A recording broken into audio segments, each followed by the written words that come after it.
மேலையும் கீழையும் ரொம்ப மோசமா ஆண்டுகிட்டு இருக்கிற பாசிச பாஜக அரசையும்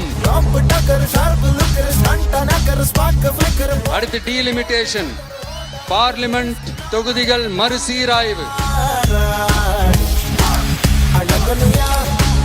அப்பதானே ஒரே நேரத்துல இந்த தில்லு முள்ளு வேலைகள்லாம் ஈஸியா செய்ய முடியும்.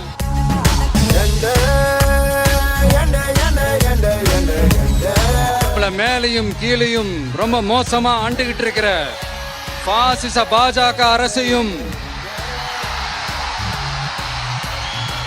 பாய்சன் திமுக அரசையும் கேள்வி கேட்கறதுக்காக வந்திருக்கிறேன்.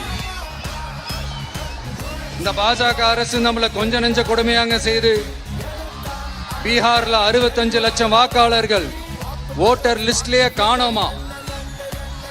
இது என்ன பெரிய விஷயம்? இதை தாண்டி இன்னொரு விஷயம் இருக்கு.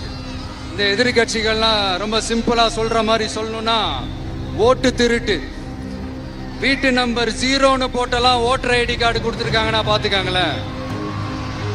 எவ்வளவு பெரிய ஒரு மோசமான வேலைகள்லாம் அவங்க செய்யறாங்கன்னு பாத்துக்கங்க. அடுத்து ஒன் நேஷன் ஒன் எலெக்ஷன், ஒரே நாடு ஒரே தேர்தல். 2029ல இவங்களோட ஆட்சி காலம் முடிய போகுதுன்றது எல்லாருக்குமே தெரிஞ்ச ஒரு விஷயம்தான். அதனால இந்த மாநில அரசுகள் எல்லாத்தையும் கலைச்சிட்டு எல்லாருக்கும் ஒட்டு மொத்தமா ஒரே நேரத்துல தேர்தல் வைக்கிற ஒரு ஐடியா.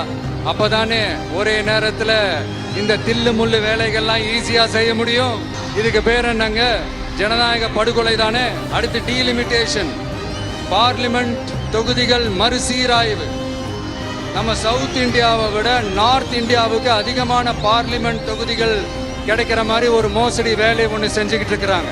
இதைத்தான் டிவிகே முதலையே எதிர்த்தோம், இப்பவும் எதிர்க்கிறோம், இனிமேலும் எதிர்ப்போம். அதனால இந்த SIR, one nation one election, delimitation இதெல்லாம் எதிர்கட்சிகளை அழிக்கிறதுக்காக ரொம்ப ரொம்ப முக்கியமா நம்ம சவுத் இந்தியாவோட அந்த பவரை குறைக்கிறதுக்காக செய்யப்படுற ஒரு மோசடி வேலைகள். இது ஒட்டுமொத்த இந்தியாவுக்கும் பாஜக அரசு செய்யற ஒரு துரோகம்.